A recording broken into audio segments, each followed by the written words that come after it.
来到新闻大白话，那么这节带您看看乌克兰跟中东的局势。首先，我们带您看到乌克兰目前的状况。这川普当选之后，不是说24小时之内要来结束乌俄战争吗？但到现在似乎还是没有动作。倒是泽伦斯基是不是被逼急了？跟法国、乌克兰的领袖三边会谈，现在川普坦言，世界真的有点疯狂。那么泽伦斯基会后表示，三方都希望战争赶快用公正的方式结束，又同意继续合作，保持联系。只不过泽伦斯基会川普要求公正，防范着俄罗斯总统普京再度侵略。会后拜登在加码320亿来援助乌克兰。那么呢，在这个泽伦斯基跟川普会晤之后呢，拜登政府突然宣布，我们要对乌克兰提供将近10亿美元，换算台币是320亿的军事补助。有人就说了，因为拜登要下台了，不嫌事大，是不是又在放火了呢？而拜登现在又说，他确认在欧洲部署了8万军队，用来威慑俄罗斯。那么都快卸任的拜登突然又讲到了这欧洲国家部署了8万名的士兵，很多人都说，哎呦，这个时候讲这个，难道你是想要让战争再多一点煽风点火的感觉吗？那么现在美国是不是目的是围魏救赵呢？为什么会这么说？因为叙利亚政局巨变，总统阿塞德逃亡，叛军攻陷了大马士革。那么这个沙姆解放组织已经控制了大马士革，他们说暴君阿萨德已经出逃。叙利亚的总理甚至讲到了，为了这个国家，我们要对反对派伸出一个友好之手。现在叙利亚已经经传变局了，反抗军攻进首都，但是传出总统出逃的飞机疑似好像发生了坠机事件，因为他发现呢，这个有一个飞机飞出去的时候突然异常转向，而且转向之后呢，这个飞机就从这个航机图默默的消失了，怀疑这个总统是不是已经坠机了，但是他们的家族说完全无法确认。而在叙利亚南部的2省眼见也快失守，现在老阿萨德的雕像也被拉倒了。我们带你来看看这段画面，你可以看到呢，叙利亚的叛军称已经控制了叙利亚南部城市德拉。那么现在眼见快失守了，这老阿萨德的雕像也被民众给主动拉倒了。而现在叙利亚的战争，美国是不是打着一石二鸟的计划呢？伊朗议员说，乌克兰向叙利亚境内的恐怖分子提供无人机，俄罗斯的外长也说要跟叙利亚提供军事援助，所以现在黎巴嫩的真主党连夜向叙利亚派出精锐部队。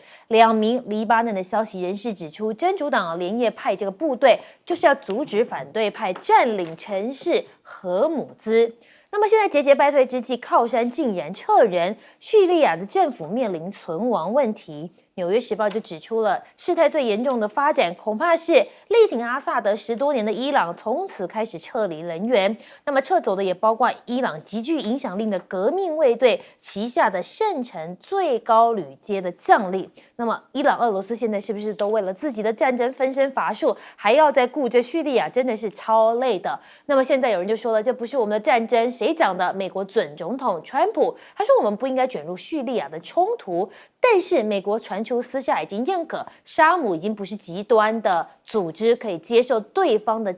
上台，所以是不是默认他们可以当美国政权的傀儡呢？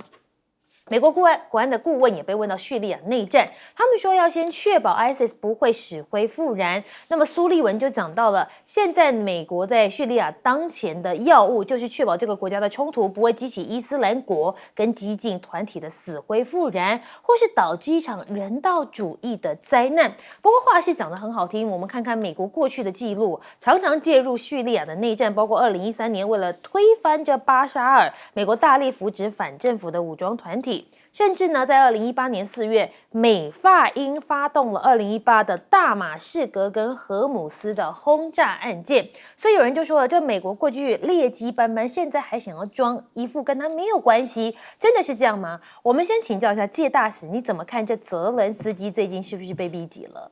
对，我想泽伦斯基大概他最担心的就是川普对他的支持啊，川普上任以后啊，把对他的支持切断。那么他这场战争他就想打，可是手上也没有武器了，打不下去了。所以我觉得他借着这一次，就是说在巴黎有机会碰到川普的这个机会啊，那当然一定要跟川普就近的那个情谊啊。他们会在巴黎见面，并不是为了要见面而见面，而是你记不记得巴黎的圣母院前几年被烧掉了？对，还在修建。它现在重修啊完成，所以这个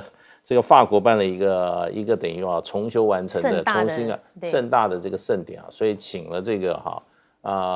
各国的领袖去。不过很奇怪啊，川普只是美国总统的当选人，美国总统应该是拜登啊，还在耶。对啊，还在啊，就变成就是说这个简直就打脸打这个拜登打得太厉害了，等于是完全不给他面子了，完全不给他面子，完全已经是美国总统的这个身份受到很高的礼遇，而且在这个情况之下川普还直接就跟这个泽伦斯基就见面。对，你知道那个日本的首相石破茂，他曾经想要去见川普，是对他说我去那个佛罗里达见你，结果川普怎么样告诉他？川普说。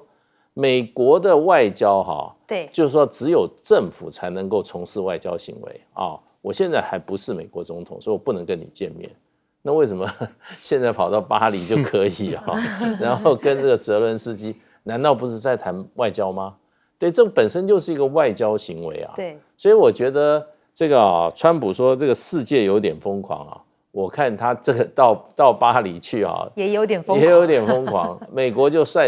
带头疯狂。现在这个国际社会秩序很乱啊，我觉得就是说，真正乱源就是我认为跟美国的这个内部的之乱是有关系的。那这一次川普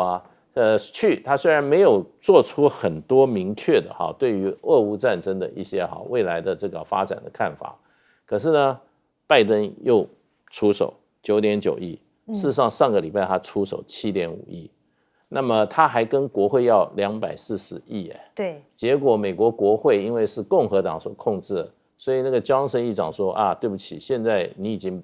经等于下台了，我们要等新的总统才能通过所以那240亿这是新的授权他在去年7月的时候，他到国会给他90亿，他一直花，现在还剩下上一次给了7.5亿时还剩下40亿。这次再给将近9.88，大概10亿。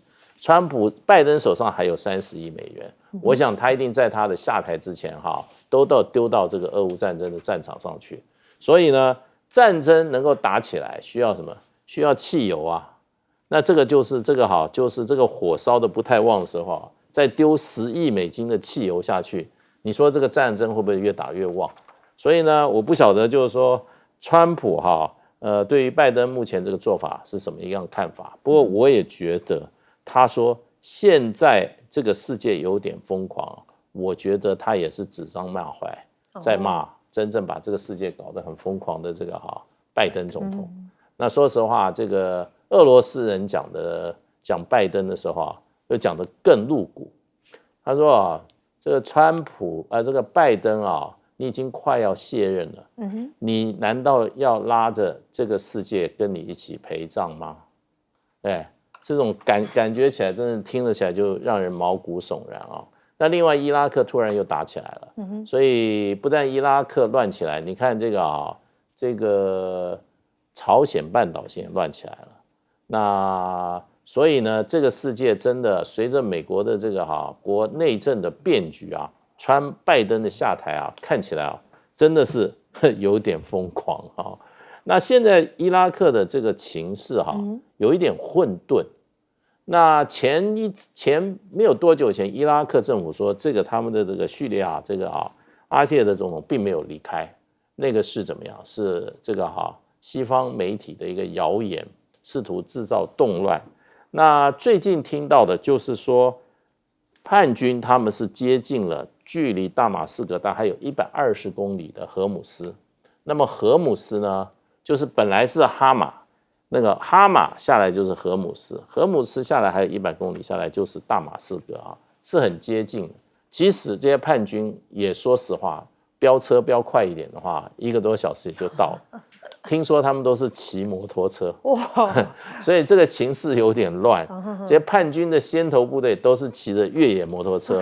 在那边飙车的。对，所以如果摩托车进来的话，是不是就算是整个大马士革已经弃守这个我觉得还是有一点点有待查证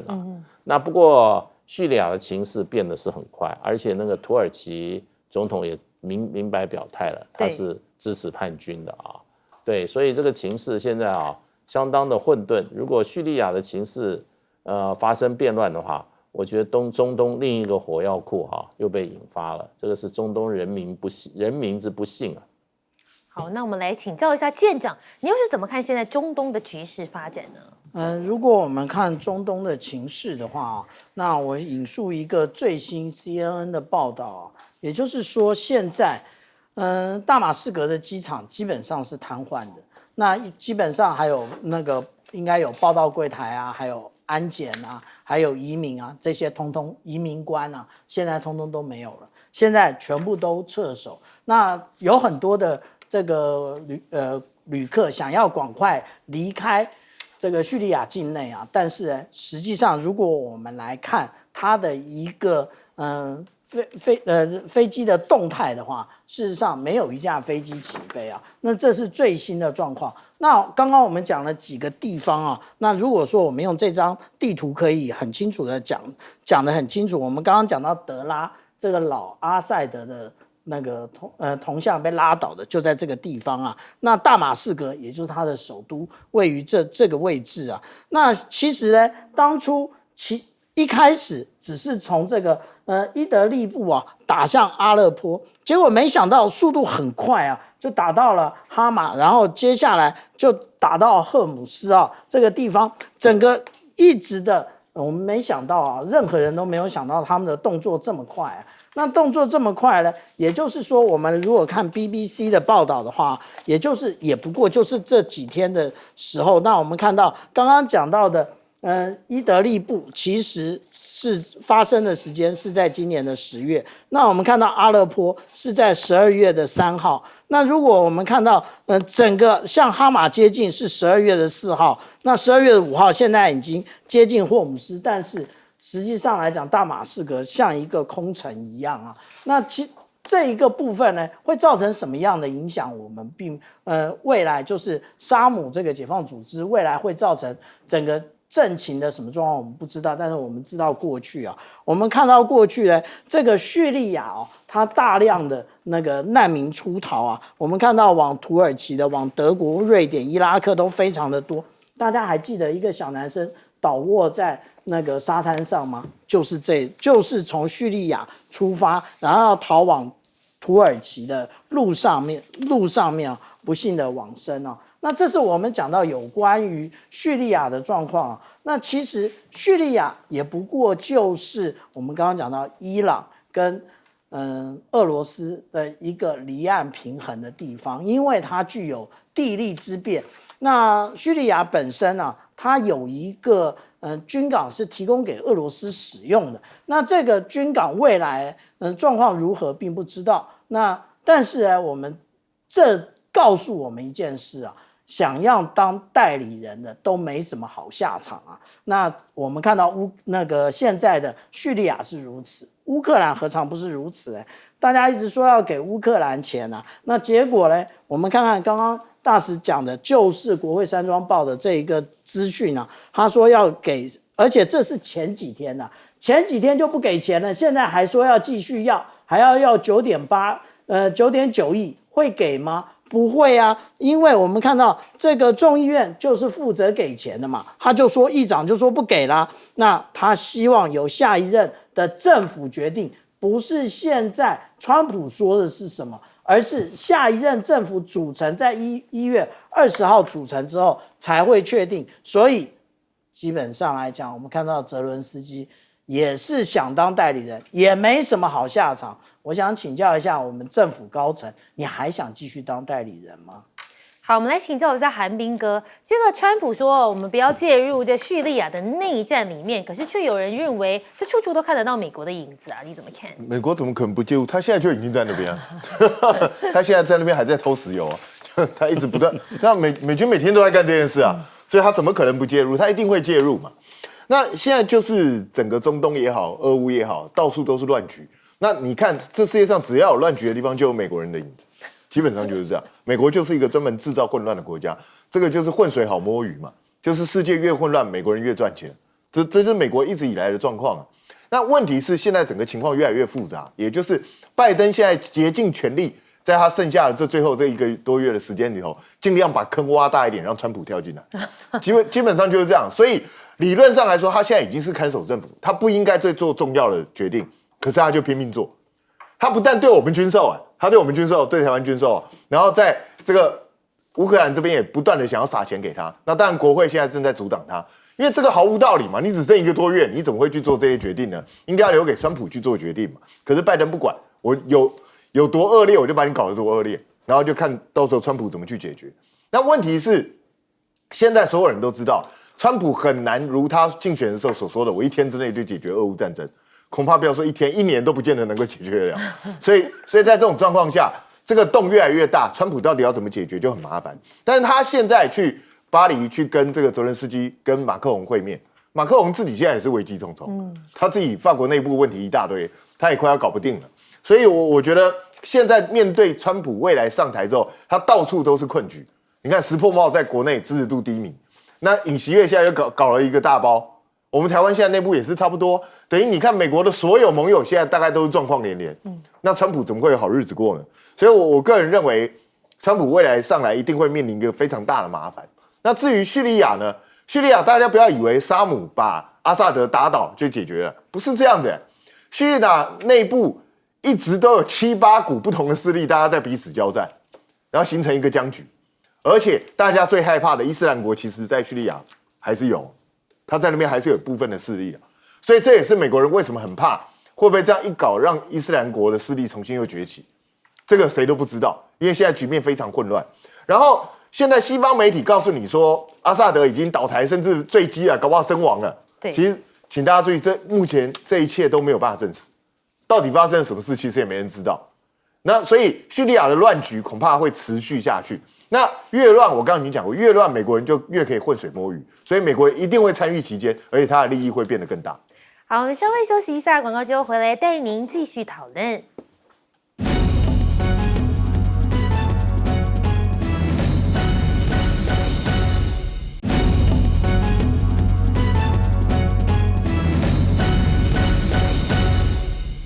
新闻大白话，那么这节要带您讨论最近的美印关系好像有点僵。我们带您看到的是，在印度呢，执政党罕见的来指责美国的国务院怎么可以重伤我们的总理莫迪。印度的人民党指控美国国务院、美国深层政府的势力联手，一群调查记者跟印度在野党领袖胡尔甘地呢，那么试图破坏印度的稳定。那么拉胡尔甘地呢的国大党利用全球调查记者网络，组织犯罪与贪腐举报计划，特别针对这阿达尼集团和所谓的印度政府过从甚密来挖莫迪的墙角。而美国国务院其实一直在幕后推动相关的行动 ，OCCRP 就是执行这个深层政府行动的媒体工具。而现在反串川普，印度的外长就说了，金砖国家就是对于弱化美元可以说是完全没有兴趣。为什么会这么说呢？因为川普在11月底警告，如果中俄印度呢等这些金砖国家继续推动什么所谓的去美元化计划，他们可能面临到100%的关税。而且外长呢也很呛，就说不好意思，我们金砖国家对于什么弱化美元这样子的行动完全没有兴趣。而现在不止呢，这个美国政府惹毛了印度政府，包括连民间的比尔盖茨也惹怒了印度网友。那比尔盖茨说，印度虽然存在很多问题，但是健康、营养、教育状况正在得到改善。他是说，它就像是一个可以用来进行尝试实验的实验室。印度网友就说了，拜托，我们印度人在你眼里难道是一个小白鼠？印度人难道是比尔盖茨的实验样本吗？一旦被证明有效，我们就被带到美国，民众喊话要求政府不要再邀请比尔盖茨到印度来参加任何活动。只不过现在印度是不是腹背受敌，在南亚被孤立了呢？我们带你看到是中国进军南亚，那么巴基斯坦、孟加拉、尼泊尔3个国家都拥抱北京，让印度可以说是非常担忧。我们带你从几个区块来看，首先我们带你看到的是巴基斯坦的部分，当然啦，被中国称作巴铁的巴基斯坦军方的牛奶生产商，那么福吉食品公司最近也跟中国皇家集团达成了一个水牛奶的出口协议。那么至于尼泊尔这个部分呢，也有奥利决定印制新的尼泊尔地图，其中包括出现在100卢比里面的纸币当中呢。地图是尼泊尔政府对于印度这些年领土主张人为扩张跟站不住脚之后发布的。也就是说，尼泊尔中印之间的缓冲国现在可能也因为争端引发三国间的关系。尤其你要看到尼泊尔的总理奥利哦，之前是打破了传统，先访北京去会习近平，那么签署了数十亿美元的一带一路框架协议。那么现在印度就被包围在中间了，包括了像是孟加拉，中国在孟加拉的潜舰基地呢，预计未来会让中国的潜艇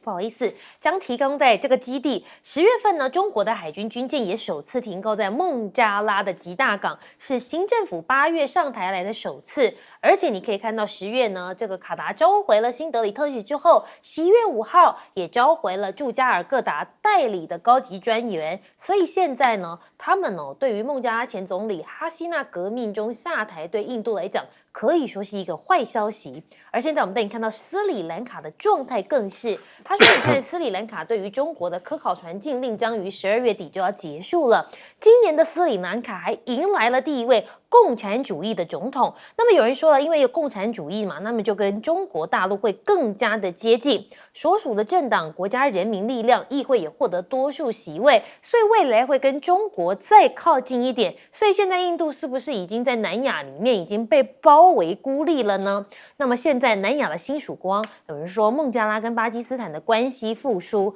孟加拉政府最近决定取消对于签证的巴基斯坦公民强制性的安全审查。我们都知道，过去孟加拉跟巴基斯坦的关系是相对来讲比较紧张的，不过最近好像是出现了和缓，甚至有递橄榄枝的迹象。11月11号，来自巴基斯坦的直达货船可以停靠在孟加拉的吉大港，这也是自孟加拉1971年建国以来历史性的第一次。而孟加拉也正在扩大跟巴基斯坦的军事关系。9月份的时候，孟加拉将从巴基斯坦的军械厂订购了4万发的弹药、2000单位的坦克弹药、40吨的炸药，还有2900枚的高强度弹丸。接下来两国还会让贸易多元化。你可以看到，不止在军事，在贸易现在也要来合作了。这些都挑战了印度对孟加拉经济空间的垄断。那么孟加拉跟巴基斯坦的重新结盟，对于印度的战略包围，似乎已经开始更进一步的加深，也引发了印度的忧虑吗？我们先来请教一下介大使，介大使你怎么看？这美印怎么突然好像两边有点僵啊？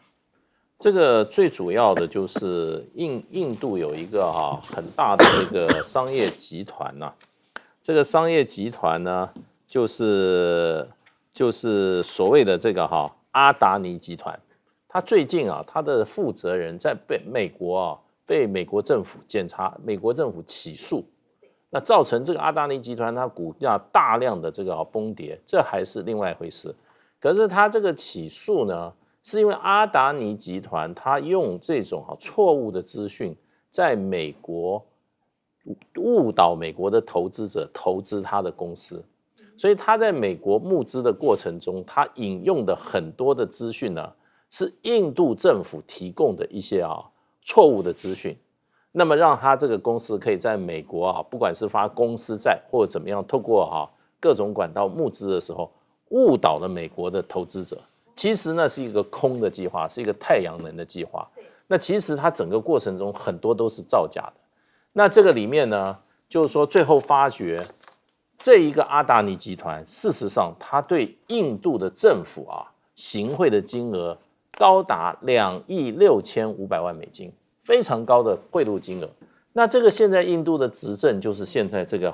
所以 BJP 的这个印度的这个莫迪政府所以这2亿多的汇款就造成了这个美国投资人的损失，所以美国就介入了这件事情。那当然这个2亿多的这个在给印度各级政府的这种贿赂就遭到印度国大党的这个怎么样严厉的追查，然后严厉的这些质询，那这个造成印度内部政局的一个动乱。所以呢，我觉得这就是莫迪他等于说他就迁怒于美国，认为说搞了半天这个我这个公司出的事都是你美国搞的鬼，你美国把我这个阿达尼集团你说他有这个违法行为，才造成查回来查到最后查到说阿达尼集团在印度本身行贿的这个天文数字的金钱，造成印度的动荡，所以这才造成这个莫迪政府跟美国之间的嫌隙，而且吵得还蛮凶的。那这个印度政府也说，这个基本上就是美国政府有意跟这个印度的反对党勾结，制造一个世界来颠覆印度的莫迪政权。所以呢，现在这个大家都会乌鱼战术，到底谁是谁非？不过我觉得美国政府如果他的司法单位如果没有明确的证据，也不会无缘无故找着阿达尼集团的这个麻烦所以这个问题真的出现在我认为就是印度莫迪政府的内部的腐败被掀出来了，所以他现在在做怎么样为自我辩护而已那想要问一下舰长，你怎么看最近印度的处境呢？印度其实一直以来都是印太战略的真正核心那这一个也就是我们从美国不断的强调 Quad 里面可以谈到可以得知Quad 其实是由4国组成，也就是日本、澳洲、印度以及美国这4国组成。那其实呢，大家一直认为印太战略真正的核心是台湾，其实不是，其实真正的核心是印度洋我们来看我手上这张图，也就是我们看到的印度洋的部分。那其实一通过了马六甲海峡之后，就进入了印度洋。那我们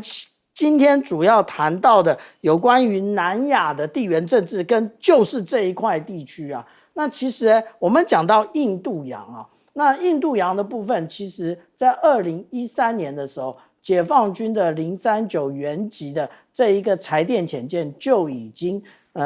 例行性的巡航在印度洋上。这个不是小舰长讲的，这个是印度的海军总司令他讲的。那2013年就这样，那现在时过11年了，那兵力是不是更加的确定呢？那当然是嘛。那我们来看这里面几个部分这一个克拉路桥，那其实这个也就是泰国现在最想透过一带一路进行的工程。那皎漂这个地方，也就是缅甸跟中国大陆进行的工程。那我们在这边还看到了另外一个，也就是汉班托塔港，也就是我们讲到说有关于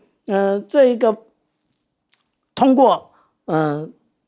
印度洋最重要的就是这一个部分。那其实还有在这一个部分，也就是我们讲到巴铁兄弟的这一个位置也就是瓜达尔港这一个部分，我们刚刚讲的这些港口才是真正珍珠链，也就是解放军如果未来将兵力投射到印度洋的最重要的这几个港口那我们在讲这个珍珠链的时候，其实这些港口大家一直要讲成是军用但是其实最重要的是军民两用大家仔细的来看这些港口的话，其实它多半就是提供当地的这些国家进行外贸的重要节点。如果没有港，如果没有路，那这些国家要对外发展贸易是非常困难的。所以为什么这么多国家要透过一带一路，这么多国家要透过金砖的这个体系跟中国团结在一起的原因，其来有自，就是如此。好，那我们来请教一下彬哥，你怎么看这最近巴基斯坦似乎跟孟加拉关系开始越来越好了？他们两个以前本来就同一个国家，对孟加拉以前叫东巴基斯坦，但是后来1971年才独立的。那当然过去几十年他们关系一直不太好，那最近开始有复苏的迹象。那我觉得这个恐怕跟中国在中间居中牵线有绝对的关系，因为中国大陆跟巴基斯坦的关系当然自不待言，那他现在跟孟加拉之间关系也越来越好。之前孟加拉那个女总理出逃的时候，我记得那时候还有很多人在那边，一些独派在讲，你看完蛋了，中国大陆跟这个孟加拉之间关系要恶化，然后印度跟孟加拉关系会变好，结果你看有吗？反而是印度跟孟加拉之间关系反而开始看起来逐渐走坏，所以我觉得很多事情不要只看表面那中国大陆在这一方面下功夫是下得很深的，他长期对尼泊尔、对孟加拉、对周边的这些国家持续的给予一些援助。那孟加拉一直以来都是跟中国大陆买军武方面的武器，那现在2/3几乎都用它，未来应该还会继续使用。为什么？因为便宜，而且付款方式比较没有那么硬。你去跟西方国家买一些武器，他会刁难你很多东西，对，还会要求你这个要求这个，甚至还介入你的政治。那中国大陆就基本上就是随便你挑，然后呢，甚至你没有钱，我还可以贷款，还可以用各种方式让你去买。所以对东南亚甚至第三世界国家来讲，中国大陆的军武是非常有吸引力的。所以在这种状况下，中国大陆持续利用它的经济跟军事力量，在改变它跟这些第三世界国家的关系。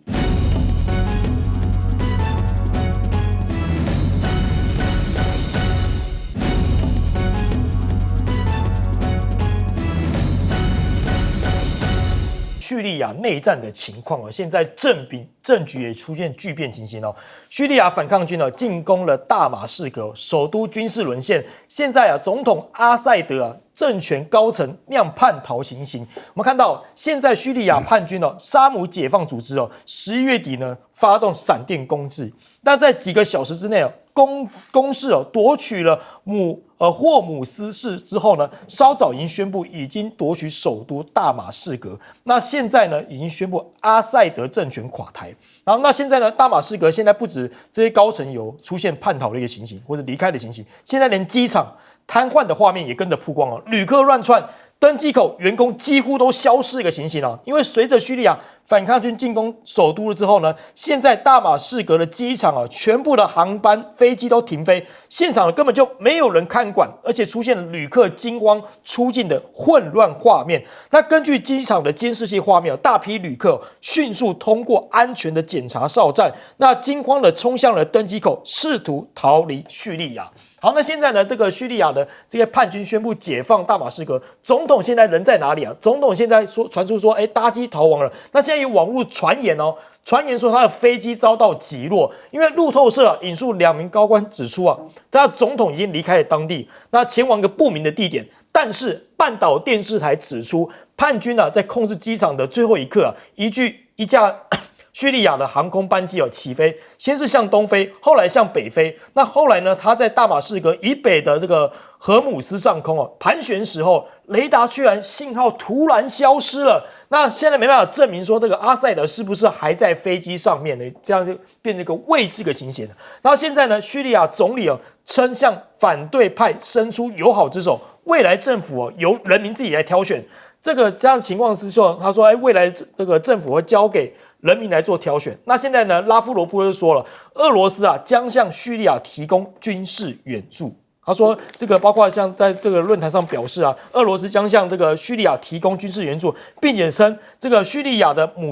武装沙姆解放组织是恐怖组织，不能接受叙利亚被恐怖组织来做控制。那现在美国的态度又是什么呢？白宫说，这个美国总统拜登高度关注叙利亚不寻常事件，甚至叙利亚独裁政权濒临崩溃。川普也讲话了，他说美国不应卷入，这不是我们的战争。看得出来，可能川普的态度跟拜登的态度就不太一样。那川普说他不是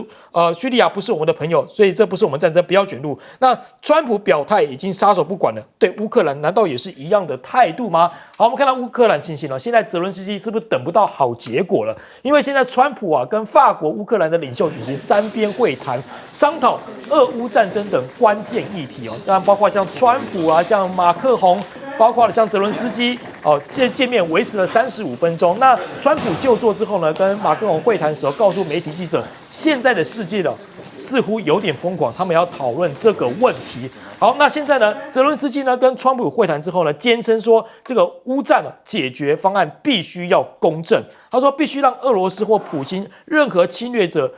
没有机会重来。好，那现在与此同时美国在向乌克兰提供将近10亿元的美元长期武器支援。那自从战事以来呢，美国已经向乌克兰提供了超过620亿美元的这个军事支援了。那肖兹呢跟跟那个川普呢通话之后呢，说有信心就乌克兰的战略达成共识。肖兹说呢，这个川普通过电话之后呢，有信心能够与川普就乌克兰联合战略达成一致。那德国政府呢也与美国安全的这些政策官员持续保持联系。那他也再次强调，德国不会在俄乌冲突仍维持的情况之下呢派兵进入乌克兰。好，先请教杨老师，杨老师怎么看这个叙利亚情形？现在这个世界真的有点疯狂哈，是，好像是在川普上来之前都要发出来的感觉。是，那不知道会不会再有新的一个地方？那叙利亚这个阿塞德父子，他是儿子，他2000年接任，是一直到现在，那53年的这个统治，可是呢，他们的家族是信仰什叶派，而这个什叶派在叙利亚是少数，而且是非常少，大概只有15%，不到20%，是，所以他的统治有一点像以前那个伊拉克的这个海珊，他也是，就是说是倒过来，他是逊尼派，但是呢，伊拉克多数是什叶派，是，所以这个派系的这个问题一直使得就是说叙利亚的情势有动荡，而叙利亚又夹在哪里？土耳其、库德族，然后呢就是这个连接到就是伊拉克，那伊拉克后来这个等于是什叶派掌控之后，伊朗就影响力就进来，所以伊朗一直在支持的阿塞德的这个什叶派的这个政府。可是2011年，那发生了就是阿拉伯之春，你就看到就是内战。那个时候同时也有叫做这个就是恐怖组织，然后呢伊斯兰国，所以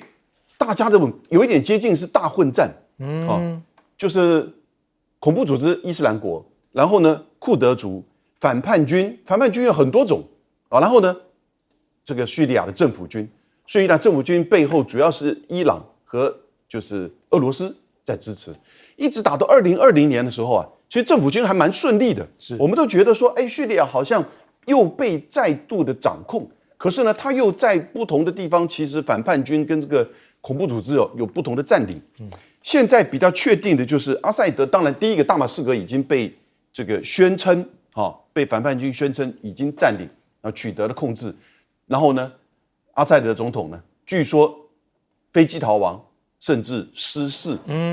现在你有提到，对，雷达消失，但是不是情况怎么样，我们还没有办法不知道现在人还在哪里，讯息是怎么样，现在不确定。是，那应该接下来几个小时我们就知道他是不是就死亡。还是说呢，他逃到哪里去？是，但是呢，这个大马士革就已经是成为一个空城，总理就留下来说，希望跟反叛军合作，不要做屠杀，然后呢，不要做，就是说，等于反叛军是哪一个反叛军？叫 HTS， 是被美国认证的恐怖团体。是，所以呢，也就是另外一个恐怖团体。那会不会变成另外一种恐怖团体的这个掌控？那这样就不知道未来在大马士革未来的这个政治的发展。这里面有一个蛮特殊的讯息，我们看到媒体有一些报道。那为什么突然这个 HTS 它在北部，然后呢能够在差不多11月中旬就开始啪啪啪这么快的挥军南下，进入打了这个北方的这个大城之后呢，再打了中间一个就是大城距离大马士革150公里，然后又能进这么快的时间，对，超乎所有人的想象。所以我觉得世界有点疯狂。那现在的讯息显示，是不是背后是土耳其支持？然后土耳其支持的情况之下，背后甚至他们有说乌克兰有部分的这个参与。为什么？因为他就是要让俄罗斯支持的阿塞德政府陷入另外一个就是内战混乱。当然，他们所有人都没有想到这个进军这么快，是从北到南这么快，几乎是不到半个月的这个时间。那如果说本来的预期是叙利亚发生了内乱混乱，而俄罗斯呢就必须要分资源甚至兵力下去援助叙利亚。不过这个情况我们就证明，现在俄罗斯其实是在俄乌战争当中全力的投入，因为库斯克俄乌战争又是川普上来之前，所以呢就无力再去协助阿塞德。因此反叛军呢在快速的这个就是军力援助之下呢，也许来自于土耳其，甚至他们说他们之前有派军到乌克兰俄乌战争去做练兵，这些讯息是真是假，等待进一步的确认。不过这样美国最尴尬，因为他认证的恐怖团体现在取得了叙利亚，然后呢，川普也就是说这不是我们的战争，不要去介入。我们看到现在国安顾问苏利文也是这么一个说法，但是呢，他就很担心是不是接下来恐怖主义又会在整个中东地区蔓延开来。是，好，请教副司令怎么看呢？我们知道叙利亚它这个内战从2011年的3月15号打到现在为止，打了13年又8个月。这个内战，那政府军只能控制60%的领土。是，叙利亚它总共18万平方公里，人口刚好跟台湾一样2300万，一模一样，一模一样。但是他现在政府军只有15万3千人，要守这个10万平方公里，因为其他的8万平方公里是被6股。叙利亚它内战呢，它有6股势力，美国支持2股，一个是叙利亚的自由军，另外一个是叙利亚的民主阵线，美国支持2个。是这个沙姆解放组织现在打那么凶的，是土耳其在后面暗中支援。是啊，你看他打了直接切海线攻下火姆斯城市，是那整个叙利亚政府军的城市都断。那这个叙利亚这个阿塞德政府啊，他这个政府啊，他后面是2股势力，第一个是俄罗斯在支持，另外一个因为他们是我们叫做什叶派，那伊朗也是什叶派，伊朗支持阿塞德，就是叙利亚的政府军。那我们知道，那这个俄罗斯拿俄乌战争牵进俄罗斯，是，所以俄罗斯对阿塞德没有办法帮助，因为他的重点放在乌克兰战争嘛。对，好，那伊朗由以色列负责牵制，以色列轰炸伊朗，你看2个相互报复，这样伊朗也分身乏术了。另外，以色列出兵轰炸大马士革的军用机场及国际机场，所以以色列在后面也帮助，2个互相呼应，让这个政府军没有办法分身乏术，而且政府军呢，这个阿塞德战略部署错误，你15万3千人的部队啊，只有再加上他的后备部队，全国的后备部队只有3万0300人，你看你后备部队那么少，那他要集中来保护大马士革，这是他的首都，他分散出去。分散到10万平方公里，你看看，你总共只有15万的政府军，你分散到15万平方公里，分散到10万平方公里，3个台湾那么大，你怎么去守？你这15万一撒出去都不见了，是要回来守住军机重镇，等到乌克兰战争结束之后，俄罗斯才能够转移兵力来帮助阿塞德的这个叙利亚的政府军。所以这是沙姆解放组织这个时候出兵是最好。等到俄乌战争准备打完了，川普总统准备上任了，这个乌克兰战争画下这个句点，这个补助就过来了，趁这个时候最虚弱的时候，立刻对政府军实施攻击。所以这个沙姆解放组织秋风扫落叶，由北向南取攻势，先攻海线，完全切断补给线之后，就逼近大马士革。那你阿塞德不得不出走，立刻活捉总统。你活捉总统的立刻枪决示众，他会这个样子哦，有可能哦，因为沙姆解放组织以前叫做基地组织，大家一想到基地组织就知道他杀人是杀人不眨眼。是，另外一个是伊斯兰国，这个6股势力里面还包括了伊斯兰国，伊斯兰国分散在叙利亚各个地方，是，这2个都是非常狠的，所以你阿塞德怕不怕？解放组织的话。包含政府军都会怕沙姆解放组织，大家都怕了，大家都怕。你看他立刻说，大家放下来，他这由总理啊出面谈判，避免屠城。他是为了避免屠城，这个大马士革屠城，所以我来跟他谈判，避免屠城发生，变成这个状况。是，所以整个兵败如山倒，是牵动了整个的国际情势，尤其是乌克兰战争，还有伊朗被以色列牵制，以色列又轰炸这个大马士革的，包含伊朗驻叙利亚的大使馆都被轰炸掉。你就知道了，因为它是整个牵动的是国际情势。是，好，请教主教授怎么看呢？好，基本上一句话，俄罗斯重伤，伊朗轻伤，美国是黑人问号。为什么呢？第一个，俄罗斯为什么重伤？基本上来讲，叙利亚对俄罗斯来讲，不只是他的一个盟友，最重要的是这个是他延伸他的这个影响力到中东跟非洲的一个跳板。所以俄罗斯在这里有港有这个海军基地跟空军基地，所以他从这里的海军基地跟空军基地可以投射军力到非洲去，包括像利比亚，包括像中非共和国，包括像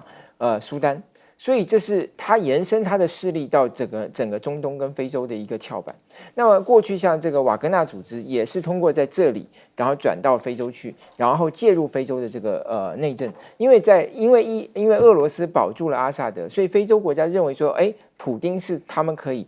求救的一个来源。他们认为通过俄罗斯的支持，他们也可以保住他们的政权，即使他们在国内很不受欢迎，他们这些独裁政权受到国内的这些示威啊、反抗啊，他们也可以借助俄罗斯来活下来。这是为什么俄罗斯的力量可以扩展。那现在呢，通过这个在这个阿萨姆政权垮台阿萨德政权垮台之后，那这个显然俄罗斯没有办法再通过这里的海空军基地去投射力量，而且其实在这里取得海军基地是俄罗斯几百年来的一个目标，一个企图。为什么呢？因为他自己国内的这些港口主要都是会受到这个天气的影响，所以他还是希望取得这个温带的这个港口。那很显然，叙利亚提供给他这样一个条件。本来他还说，在这个大马士革还没有沦陷之前，他还说他要在这边进行海军演习。结果现在整个港口都被打下来了，那他就很难在这边继续部署他的这个部队，所以这是第一个为什么俄罗斯重伤，主要是他对外的影响力受到重创。第二个，伊朗轻伤，因为伊朗是这个阿萨德的这个盟友嘛。但是我为什么说伊朗只是轻伤呢？因为如果俄罗斯真的很认真的考虑要拿回这个叙利亚，那他要靠谁？他要靠伊朗，因为过去俄罗斯在这里主要是靠海空军啊，特别是他这一段时间主要是空袭。针对这个沙姆这个反抗军，他来进行空袭。现在就发现空袭是挡不住他们的，一定要陆战的投入。那是俄罗斯吗？当然不是，就是伊朗。所以我说伊朗是轻伤，因为它可能会变成是有改变它跟俄罗斯的关系，变成俄罗斯越来越需要依赖伊朗去扳回它在中东地区的这个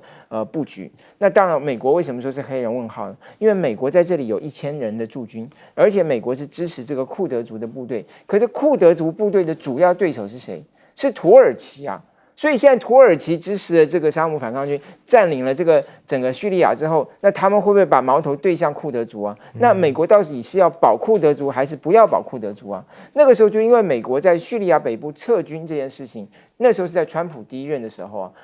当时川普的国防部长马提斯愤而辞职啊，他认为你是背弃盟友，你背弃你库德族的盟友啊，那你现在如果这个土耳其支持的这个反抗军调转枪头来对付这个库德族，那美国这1000人他挡得住吗？他要挡吗？他要怎么办？所以我说美国是一个黑人问号，就是他该怎么做不知道。那你看川普的这个发的这个推文啊，他也只是说，哎呀，因为这个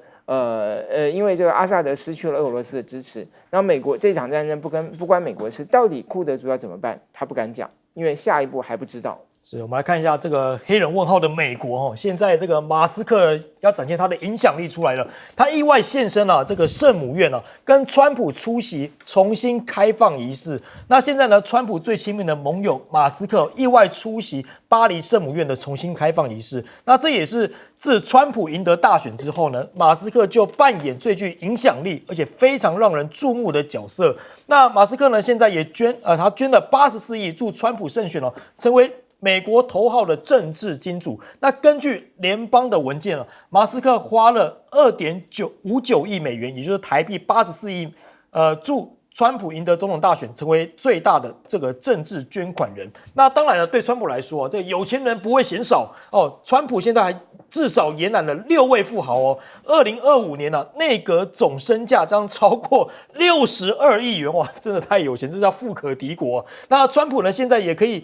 已经挑选至少6名亿万的富豪，以及另外几位身价1000万元的这个超富企业领袖来出任政府的要职。那川普挑的内阁人选呢，目前还没有公布包括自己的财务状况，只是2025年的内阁阁员身价可能会比2017年的内阁成员的身价净值62亿还要再高。那现在呢，美国要封杀 TikTok， 川普会不会给他活路呢？现在大家也成为关注的焦点。那这是阻止 TikTok 被武器化的重要一步。美国联邦法院认定TikTok 的禁令并未违反言论自由。上诉法院指出是为了对抗中国所构成的国安威胁而做出的应对措施的一环。那美国的司法部长加兰德就说了，这项判决是阻止中国政府将 TikTok 武器化的重要一步。那现在呢，美国强迫不卖则禁，那 TikTok 告违宪败诉啊。美国维持要求字节跳动必须要剥离 TikTok 美国业务的禁令哦。如果不能在1月19号前出售该短语音平台的话 ，TikTok 将在美国被禁。那 TikTok 的这个执行长哦，他就表示失望，他说将这个裁决向最高法院上诉。那现在 TikTok 的前途，是谁说了算？川普会不会成为最大的变数之一哦？因为 TikTok 呢将在1月19号的最后期限是川普就任的前一天。那川普会在选前曾誓言要拯救 TikTok， 若他守信承诺的话，就可能会成为 TikTok 最大的救星。那分析认为呢，川普的态度呢转变会有多重？的原因呢，可能会在于更大的范围，美中贸易可能会是决策的部分之一。所以接下来看美中贸易的部分了。现在中国大陆呢也要反制痛击美国了，大陆喊出说，这个必须要摆脱美国的晶片了。分析人士就指出了，美国将遭到迎头痛击，因为美国推出了这个中国新一轮的晶片出口禁令之后呢，现在中国4大行业协会迅速发声，呼吁国内企业要谨慎采购美国的晶片。金融时报呢刊文称中方异常迅速的回应表明中国将直接对抗美国阻碍中国发展的先进这个技术措施。分析人士也认为说，这个中方对美国的技术控制行径已经越来越不满已经准备做出好回击了。这个呢将会给美国的经济跟企业带来痛苦。那现在呢还要继续反制什么？反制川普加征关税。中国政府采购给国产货享20%的折扣，专家就分析了这一次的政策是对中国有投资、有生产的外资企业是大利多。只要产品是在中国境内生产在政府采购活动中就被视同是本国产品，享有这个优惠政策，让更多的外资企业投资中国。那现在路透社也指出说，中国的金属出口限制将影响西方的企业运作，包括几个这个金属出口，包括像这个锗等关键的一些矿产主义的工产国。那现在中方的出口管制已经措施导致这些矿物在国际市场上的价格飙升了，许多西方的企业供应出现短缺，不得不寻求替代供应。好，先请教杨老师，杨老师怎么看？现在马斯克的影响力居然这么大，而且接下来可能他的内阁成员非常有钱真的是超富这个内阁是没有错，62亿美元那但是富人就能够执政吗？富人就比较，也许他会赚钱吧，那但是他就能够去处理国家大政吗？我们就看他后来的表现。懂一般老百姓的需求。但是我觉得那个 TikTok， 美国拜登政府进 TikTok 不是跟赖清德进两岸交流，有点蛮像的吗？那他认为 TikTok 会是中国政府的一个武器TikTok 使用的人数来到1.7亿，在美国 TikTok 在美国是。然后呢，去年2023年的广告的收益是125亿美元，看起来多，可是呢，脸书的整个全球的收益就是 Meta 全球的收益是来到1500亿美元。所以实际上这个 TikTok 是等于是，特别是对小商家有很大的这个帮助。但他现在看起来这个法官很清楚，我去查了一下，他是民主党提名的法官，他是那个就是美国华盛顿特区的巡回上诉法官他是民主党籍的，所以法官基本上也是看自己的老板的来去做判决。是1月19号如果被禁的话，那1月20号川普可不可能就说解禁？现在看起来所有的广告商还是在继续下 TikTok 的广告，继续投了继续在投，就是在这个新闻出来之后，然后大家去看过去这2个礼拜，广告商没有收手，是，所以广告商对于川普的这个信守承诺还蛮有信心的，是，所以我们就看接下来这个整个发展那在就是晶片的这个问题。其实中国大陆在今年，他们预估2024年整个进口晶片来到3200亿美元，这都超过2023、2022，都好几百亿。因此，美国的这个对中国大陆的芯片的禁止，并没有影响到它整个芯片的市场。第一点。那第二点，整个中国大陆在过去这6、7年当中的就是芯片的发展，在成熟制程呢，已经取得蛮大的成效。因为今年1到10月。他们的数字显示，中国大陆的芯片出口，我讲的是出口芯片就半导体的出口9311亿人民币，大概如果今年一整年可能会超过1兆1万亿人民币，也就将近有1300、1400亿美元。它是出口，那你像它做出来东西能出口，而且在中国大陆这样鼓励使用国产品的情况之下，它大陆自己的这些芯片国产的使用是不是也是一样很多？所以从它自己本身的进出口然后呢再加上它大量又进口，现在几乎所有你想象得到的什么电动汽车啊等等之类，都使用这个芯片，进口的跟自己生产的。那你看到华为用的这个就是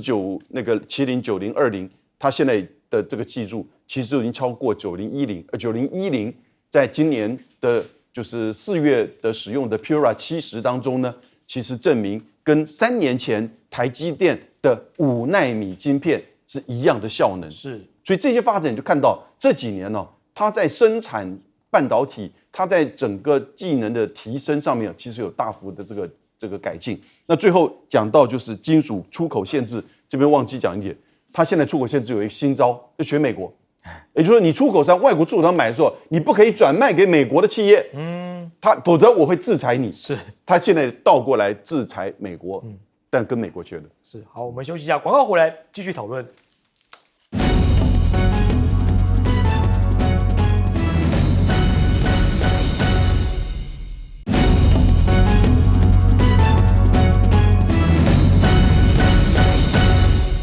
好，欢迎回来，新闻大白话，我是罗旺哲。现在看起来TikTok 的命运可能会成为川普，可能会左右 TikTok 的命运老师你怎么看呢？好，首先我们看到就是说，到底因为川普其实在竞选期间说他这个反对这个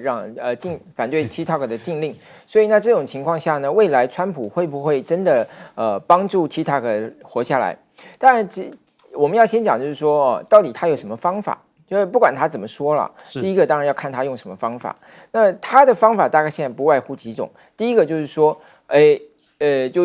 只要 TikTok 只要有美国人持股，他说，这已经做到就是分散他的股权，这是一种方法。第二种当然就是说，他也可以指令他的这个，因为到时候他入主了以后，就是他的司法部长是由他任命嘛，到时候司法部就可以去改变这个说辞啊。因为如果这个案子继续进入，因为现在是礼拜5才刚刚这个地方法院这个地区法院才刚刚有了判决嘛，那这个还会继续走上去到这个最高法院去。那所以最后到后面的程序的时候，司法部还是要出面。那司法部出面的时候，他可以要求他的司法部说，他就说认为说他这些采取某些措施已经去可以缓解这些原来的这种所谓的国安顾虑。所以这是第二种做法。第三种当然还有一个更彻底的方法，就是说他直接就找他的朋友去跟 TikTok 谈好，那直接就买下来了。是，那也就符合了他的这个原来的这个规定。因为事实上来讲非常有趣，就是当初 TikTok 就是在川普任内去第一次颁布行政命令去禁止它，就拜登上台没有推翻他这个行政命令，但是加码就变成说立法通过，所以现在变成说你要去推翻，你要变成是要重新立法嘛，所以这个难度是比较高、比较复杂。因此，他现在能做的就是在司法程序上去找一些漏洞，因为最后你这个要开始去禁止他的时候，还是要由行政部门去执行嘛，所以你这个执行的过程还是有很大的空间。当然，他就可以把这个作为跟大陆谈判的一个筹码嘛。是，因为其实现在原来就传出来说要购买 TikTok 的其中一个是曾经担任他任内的这个财政部长这个梅努钦嘛，那所以说会不会他也一方面是跟大陆谈，二方面也让他的这些朋友，他的这些商界的朋友们去出手？我觉得这些都对他来讲，他选项很多。不过回头过来讲，川普是一个善变的人，他会不会后来又改变？因为现在他身边的比较多的人是赞成 TikTok 的禁令的，但有几个人是反对的，包括谁？包括一个是他的就是这个卫生部长。甘乃迪，另外一个就是他的这个什么呢？就是另外一个就是他的这个司法部长。那原来这个司法部长，那所以说，当然未来会怎么样？我觉得现在还有很多不确定的因素。